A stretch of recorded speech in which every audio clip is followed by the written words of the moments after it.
My girlfriend took a break, found other lovers, and came crawling back.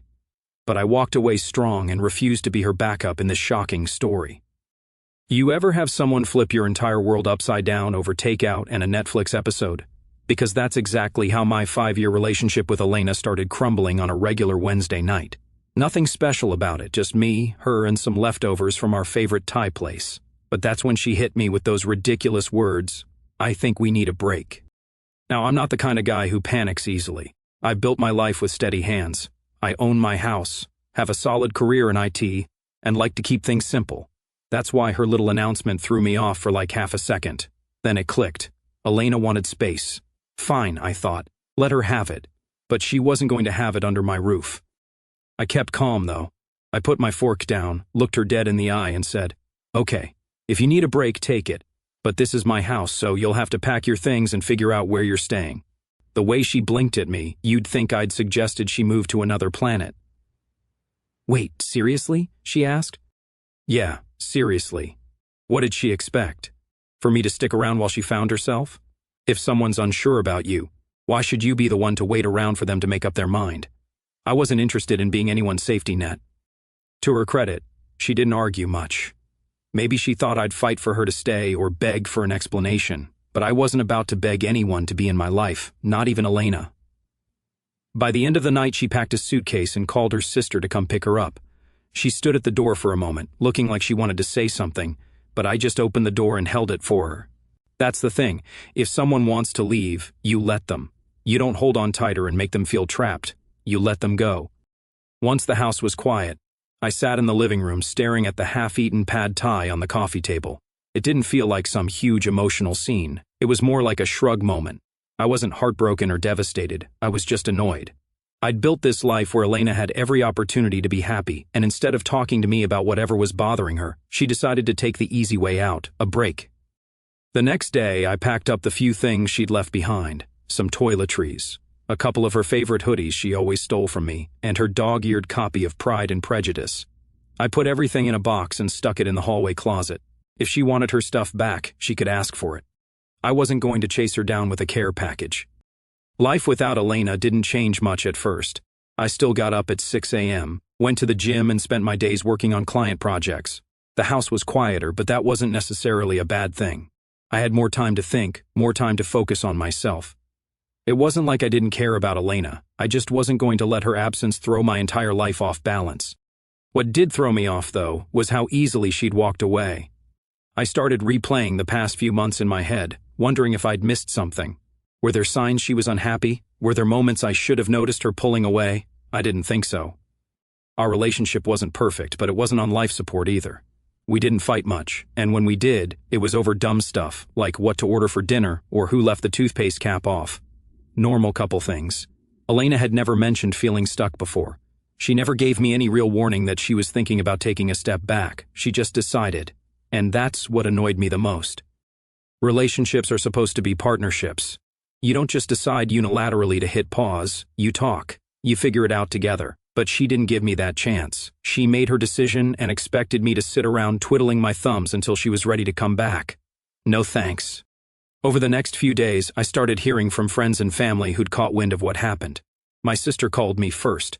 "She left just like that?" she asked, sounding more shocked than I felt. I gave her the short version of the story, and she was quick to reassure me that I'd made the right call by not begging Elena to stay. "Don't let her walk all over you," she said. "If she doesn't know what she has, that's on her." Then there was Alex, my best friend and unofficial therapist. He swung by the house a couple of nights later to check on me. He wasn't one for pep talks, but he did point out the obvious. "You dodged a bullet, man. If she's this indecisive now, imagine how she'd act in a real crisis." That stuck with me. If Elena couldn't handle the everyday ups and downs of a relationship, what would have happened when life got tough? What if we'd been married? What if there were kids involved? It was better to find out now before things got any more complicated. By the end of the week, I felt like I'd made peace with the whole situation. If Elena wanted her break, she could have it. I wasn't going to chase after her or waste my time wondering what she was up to. That's the thing about people who say they need space. Half the time, it's not about finding themselves. It's about finding out if the grass is greener somewhere else. And if they think they can come back to you once they're done looking, they're dead wrong. I knew I deserved better than that, and I wasn't about to settle for someone who didn't see my worth. So I kept moving forward, confident that I'd made the right choice. And honestly, it felt pretty damn good. It didn't take long for people to start talking. When someone moves out, especially when you live in a close-knit neighborhood and share a lot of mutual friends, the whispers spread fast. I wasn't the type to go around announcing, "Hey, Elena wanted a break, so she's gone now," but apparently she didn't have the same level of discretion. At first, it was just small things. A friend of mine, Jordan, texted me about a week after Elena left. "Hey man, hope you're doing okay. I ran into Elena at the dock last night. She seemed different." Different. What was that supposed to mean? I didn't reply right away because I didn't feel like unpacking the subtlety. And I didn't ask Jordan for more details either. Let her be different. She wasn't my problem anymore. But then another friend, Lauren, called me a couple of days later. "I wasn't sure if I should tell you this," she started, which is always a great opening line when someone's about to spill something you probably don't want to hear. "I saw Elena out with some guy at the tavern last night. Looked kinda cozy, you know?" Cozy. That word stuck with me. Not because I cared what she was doing, I meant it when I said she could have her space, but because it confirmed something I already suspected. This break wasn't about self-discovery or whatever she claimed. It was about seeing what else was out there, and clearly she wasn't wasting any time. I thanked Lauren, told her I appreciated the heads up, and hung up. I wasn't mad, at least I didn't think I was. I wasn't jealous either. If anything, I felt a little insulted. 5 years together, and the first thing she does after leaving is hit up some bar with another guy. It wasn't even about me wanting her back, it was about basic respect. The whispers didn't stop there. Over the next week, more people started chiming in with their unsolicited updates. My neighbor Janice caught me outside while I was mowing the lawn. "Hey Noah," she said, leaning over the fence like she had a juicy piece of gossip to share. "I saw Elena out jogging with some guy yesterday morning. He's new, right? I haven't seen him around before." I just shrugged. "Probably," I said. "Doesn't really matter to me." Janice gave me this look like she couldn't tell if I was genuinely unbothered or just pretending to be, but that was the truth. It didn't matter. If Elena wanted to jog around with random guys or play the field, that was on her. I had better things to worry about, like keeping my lawn in check and focusing on my own life. The funny thing was, I wasn't even trying to find out what Elena was up to. People just kept telling me. It's like when someone tells you not to think about something and suddenly it's all you can think about. I didn't ask for these updates, but they kept landing in my lap anyway. The most telling sign, though, came from Elena herself, or rather, her social media. I wasn't stalking her, let's get that straight. But one night I opened Instagram to check something and her profile popped up in my feed. You know how the algorithm works. It shows you what it thinks you want to see. Apparently it thought I wanted to see Elena's stories. There she was, laughing in the background of someone else's photo, sitting across from a guy I didn't recognize. He had that try-hard look, fitted shirt, perfect stubble, the kind of guy who probably spends more time taking selfies than actually enjoying life. They were at some trendy restaurant downtown, one of those places Elena always wanted us to go, but never bothered to actually plan. Seeing her there, smiling like she didn't have a care in the world, made me shake my head. It wasn't that I felt hurt, I didn't, but it was disappointing in a way I didn't expect. After 5 years together, I'd have thought she'd take at least a little time to reflect or, I don't know, show some respect for what we had. Instead, she was out there acting like a single woman who'd never been in a relationship. It was like I didn't exist. I closed Instagram and didn't look at her profile again after that. I didn't need to. Whatever she was doing, she could keep doing it. I had no interest in being part of her audience. One thing that did bug me, though, was how she framed the situation to people. A mutual friend, Rachel, called me one evening. "So Elena told me you two are taking a break," she said, her voice laced with skepticism, but she made it sound like it was your idea. My idea? That made me laugh. "Rachel, I don't know what she told you, but let's be clear. Elena asked for the break, not me. I just told her she couldn't stick around here while she figured it out. She needed space, so I gave it to her." Rachel sighed. "Yeah, that's not how she's spinning it. She's acting like you pushed her out or something." That didn't surprise me. Elena always had a way of twisting things to make herself look like the victim. I wasn't going to waste my energy correcting her narrative, though. If people wanted to believe her version of events, fine. The people who mattered knew the truth, and that was enough for me. The most ironic part of all this? The more I heard about Elena's escapades, the more confident I felt in my decision to let her go. She wasn't the person I thought she was, or maybe she was, and I just hadn't been paying attention. Either way, I didn't feel like I'd lost anything. If anything, I felt like I'd dodged a long-term headache. Every time someone told me about another guy she was spotted with, I just nodded and moved on. It became a joke between me and Alex. "Man, she's going through them like a buffet," he said one night. I laughed because it wasn't far from the truth. Elena wasn't finding herself. She was just trying to fill whatever void she felt with attention from random guys. And that wasn't my problem anymore. By the end of the second week, the whispers started to die down. Maybe people got tired of keeping me updated, or maybe Elena's antics weren't as interesting anymore. Either way, I felt a sense of relief. I didn't need to hear about her life. I was too busy living mine. Here's the thing. When someone shows you who they are, believe them. Elena showed me she wasn't serious about us. She wanted to see what else was out there, and I wasn't about to stop her. But I wasn't going to wait around for her either. I had my house, my life, and my dignity. And that was worth more than any relationship with someone who didn't know what they wanted. 3 weeks after Elena left, I got a text from her out of nowhere. Just 4 words, "Can we meet up?" No hello, no how are you, just straight to the point. Honestly, I laughed when I saw it. After everything, now she wanted to talk? I wasn't about to jump at the chance to sit down and rehash whatever nonsense was going on in her head, but I'm not one to leave things unresolved either. So I replied, "When and where?" She suggested the park we used to go to all the time. This little spot downtown where we'd sit for hours pretending life wasn't as hectic as it was. I agreed, mostly because I wanted to see what excuse she'd try to pull out of her hat this time. Part of me already knew this wasn't going to be an apology. It would be some half-baked attempt to justify herself. The day of the meeting, I showed up 10 minutes early, not because I was eager, but because I didn't want to give her the satisfaction of arriving first and feeling like she had the upper hand. I grabbed my coffee on the way and sat in a chair near the big fountain, sipping slowly as I waited. When she came, I noticed 2 things. First, she looked like she'd been overthinking everything, hair tied up, no makeup, wearing that oversized sweater she always reached for when she felt guilty about something. Second, she looked smaller somehow, not physically, but in a way that made it clear she wasn't as confident as she'd been when she walked out of my house 3 weeks ago. She spotted me, waved awkwardly, and made her way over. I didn't stand up. I just leaned back in my chair and nodded. If she wanted to talk, she could do the work. I wasn't about to make this easy for her. "Thanks for meeting me," she started, sitting down. I didn't reply. I just raised an eyebrow and waited for her to get to the point. Let her squirm a little. She deserved it. She launched into this long, rambling explanation about how she'd been feeling lost and confused when she asked for the break. She tried to spin it like she was doing me a favor by stepping away to figure herself out. "I didn't want to drag you down while I was sorting through my feelings," she said, avoiding eye contact. That one made me chuckle. Drag me down? I wasn't the one who needed sorting out. My life was stable.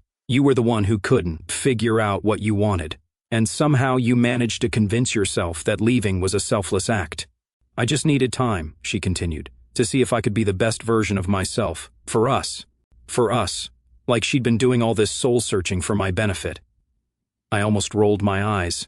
When she finally stopped talking, I said, keeping my tone neutral, "So how did that time work out for you?"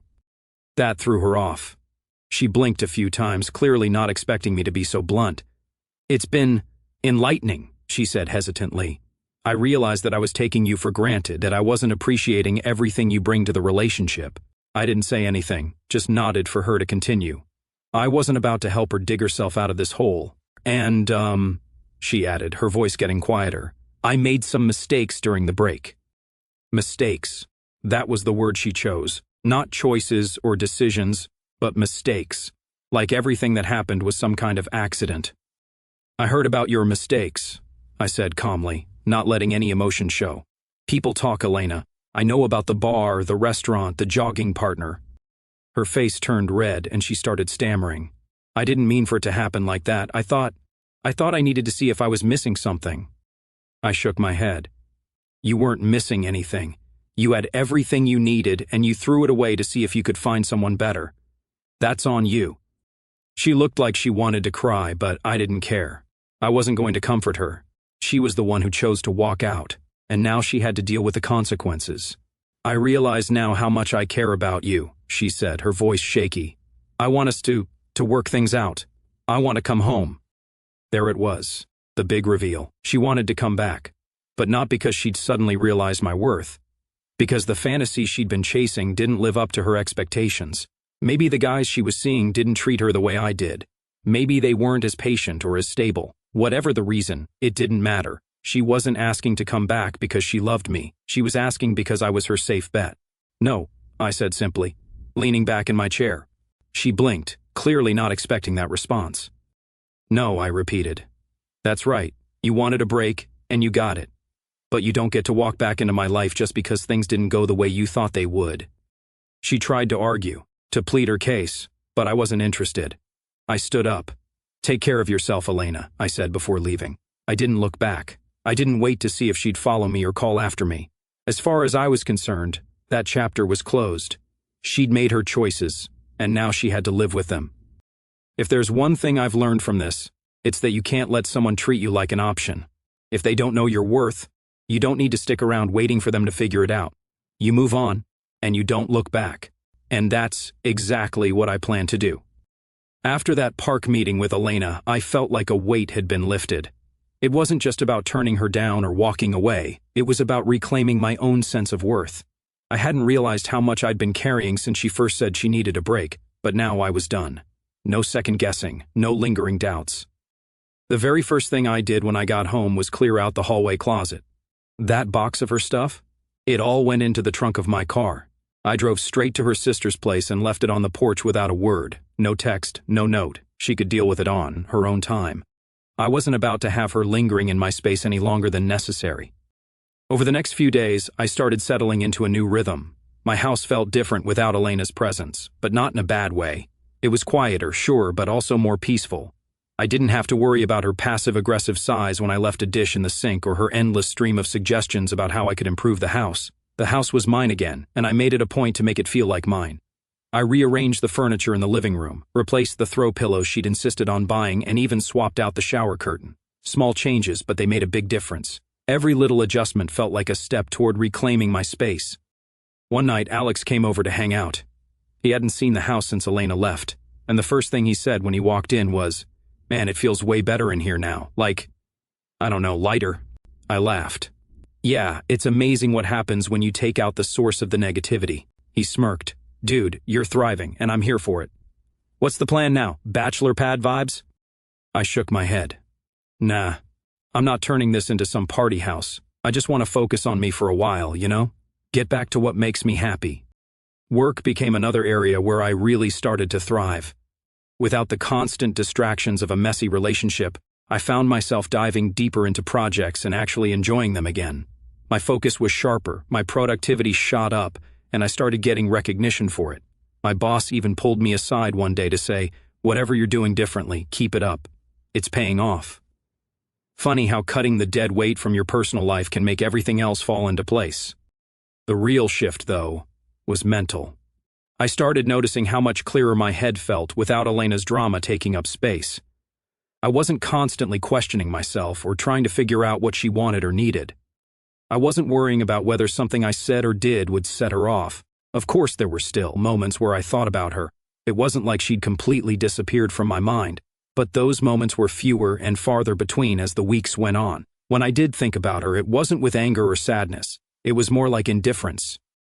That indifference became even more solidified when mutual friends brought her up in conversation. One friend mentioned seeing her at a party, and all I said was, "Good for her." I didn't ask for details. Didn't care to know who she was with or what she was doing. It didn't matter anymore. By the time a month had passed since our last meeting, I felt like a completely different person, not because I'd changed, but because I'd finally gotten back to being myself. The version of me that didn't have to compromise for someone else's comfort. One of the best parts of this whole journey was realizing how much stronger I was than I'd given myself credit for. When Elena left, I could have let it break me. I could have spiraled, wallowed in self-pity, or tried to win her back. But I didn't. I stood tall, kept moving forward, and built a better life for myself in the process. It wasn't about proving anything to her or to anyone else for that matter. It was about proving something to myself. And I did. Sometimes the best thing you can do for yourself is let go of what's holding you back. Whether it's a toxic relationship, a dead-end situation, or just a mindset that's keeping you stuck. Letting go can be the most liberating thing in the world. For me, that meant saying goodbye to Elena and everything she represented, and it was worth it. And now, standing taller than ever, I can say with complete confidence, I made the right choice. It had been about 6 weeks since Elena and I had any kind of contact. I wasn't checking her social media, I wasn't wondering what she was up to, and I definitely wasn't missing her. To me, that chapter was closed.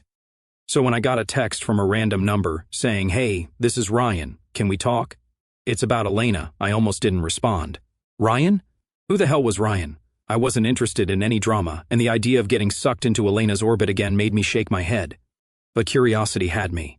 I texted back a simple, "What do you want?" His response came quick. "It's better if we talk in person. Can we meet?" I had no idea what this guy wanted. But something about the message felt off. If it were Elena reaching out, I wouldn't have given her the time of day. But this was different. Against my better judgment, I agreed to meet him at a cafe downtown the next day. Worst case, I figured I'd waste 30 minutes of my life. Best case, I'd get some clarity. The next afternoon, I walked into the cafe and spotted him right away. He was sitting at a corner table, fidgeting with his cup. Early 30s, clean cut, one of those guys who probably spends half his life on LinkedIn. I sat down across from him without bothering with small talk. "You're Ryan?" I asked. He nodded, looking more nervous than I expected. "Yeah. Thanks for meeting me," he said, shifting in his seat. "I wasn't sure if I should reach out, but I felt like you deserved to know the truth." "The truth?" I leaned back in my chair and crossed my arms. "All right then. What's the truth?" Ryan took a deep breath like he was gearing up to confess something big. "So I've been seeing Elena," he started, his eyes glued to the table. Or, I was anyway. I raised an eyebrow but didn't say anything. No surprise there. I already knew Elena had been jumping from guy to guy since she left. The difference was I hadn't cared enough to put faces or names to any of them. Ryan was just another name on the list. He must have noticed my lack of reaction because he kept talking, words tumbling out faster now. "The thing is, when we started seeing each other, she told me you two were done, like completely done. She said the break was just a formality and that you were emotionally checked out." I almost laughed at that. "Emotionally checked out?" I repeated, shaking my head. "Yeah, that's not how it went down. She asked for the break. I told her to pack her bags. End of story." Ryan looked genuinely uncomfortable, which, frankly, I found satisfying. He was starting to realize he'd been played. "She made it sound like you were the one who didn't care," he admitted. "Like she had no choice but to move on." Classic Elena, twisting the narrative to make herself look like the victim. It didn't surprise me, but it did confirm one thing: she hadn't changed. Not even a little. "So why are you telling me this now?" I asked, leaning forward slightly. "What's the point?" Ryan sighed, running a hand through his hair. "Because I started noticing things, little things that didn't add up. She'd mention you in passing, like you were still in the picture somehow. She'd tell stories about your house, about things you used to do together, and it didn't make sense if she was really over you." I didn't say anything, letting him keep digging his own hole. The longer he talked, the more apparent it became that he'd been strung along just like I had, except I'd woken up to it a lot sooner. "She wasn't honest with either of us," he continued. "She made me think you were the bad guy, but now I see it. She was keeping her options open, playing both sides, and when things between us started falling apart, she started talking about wanting to go back to you." There it was, the real reason he wanted to meet. Ryan wasn't here to clear his conscience. He was here because he'd been burned, and he didn't want to go down alone. "Let me get this straight," I said, my voice calm but firm. "She told you we were done, made you think I didn't care, and then tried to use me as a backup plan when things with you didn't work out." He nodded, looking sheepish. "Pretty much." I leaned back in my chair and let out a low chuckle. "Sounds like you've had a rough time, man, but here's the thing. I already knew she was like this. That's why she's not in my life anymore."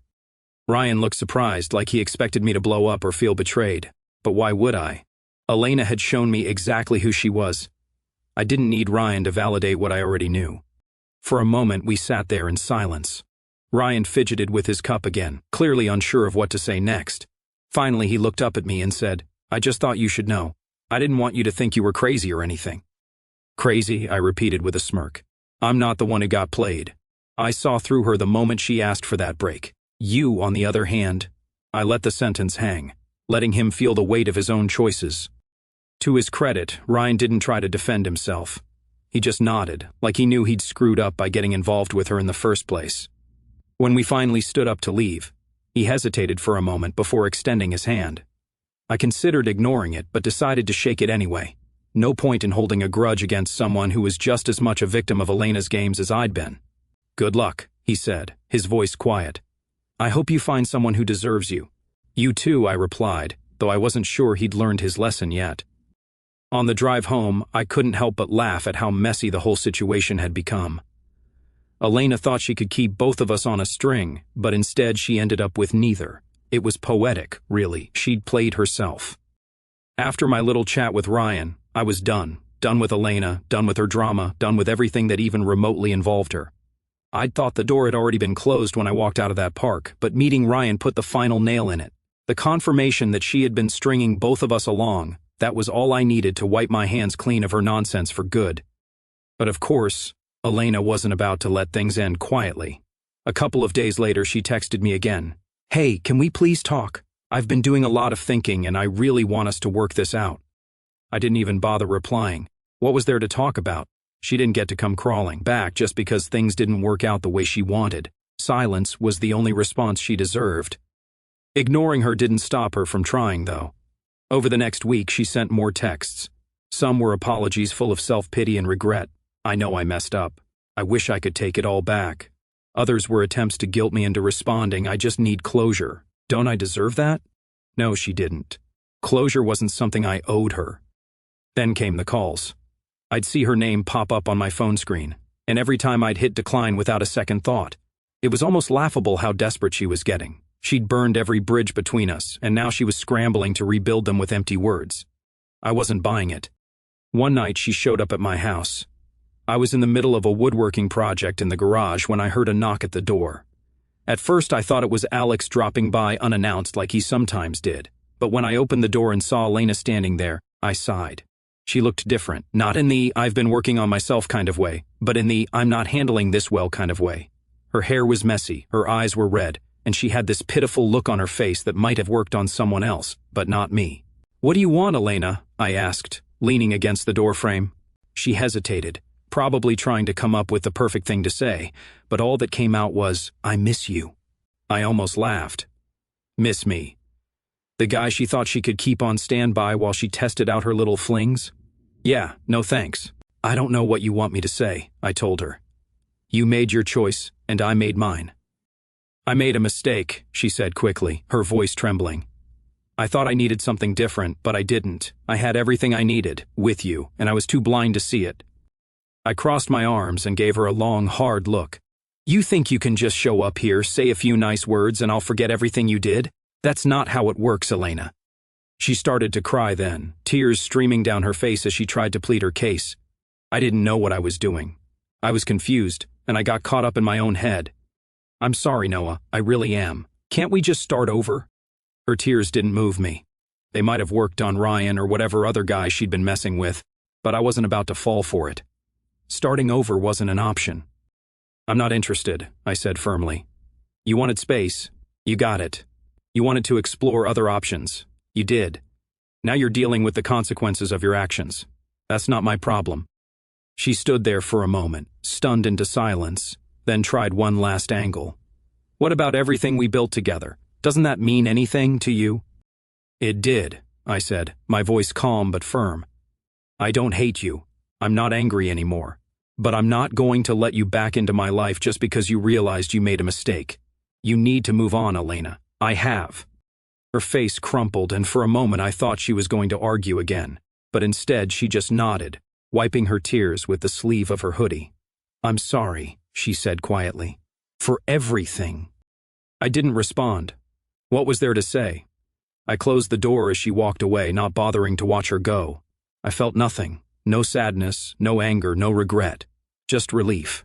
She was out of my life for good, and that was exactly where she needed to stay. After that night, she didn't try to contact me again. Maybe she finally got the message, or maybe she was too embarrassed to keep trying. Either way, I didn't care. My life was better without her, and I wasn't about to let her back in. I started planning a trip I'd always wanted to take but never had the time for. Life felt full again, not because of anyone else, but because I was building it on my own terms. No games, no drama, just peace. Here's the thing. People like Elena don't change. They might say all the right words, cry all the right tears, but at the end of the day, their actions speak louder, and her actions told me everything I needed to know. She didn't value what we had. She thought she could walk away, try something new, and come back when it suited her. But that's not how life works. Not with me, anyway. I don't regret the time we spent together, but I also don't miss it. That chapter of my life is closed, locked, and the key has been thrown away. If she's smart, she'll learn from this and do better with the next guy. But me? I've already moved on. As for Elena, the first I heard about her downfall came from Janice, my nosy neighbor who had a knack for keeping tabs on everyone in the neighborhood. "Noah," she said one day, "did you hear about Elena?" I hadn't, of course, because I wasn't going out of my way to keep tabs on her. "What about her?" I asked, more out of politeness than genuine interest. Janice lowered her voice like she was about to spill state secrets.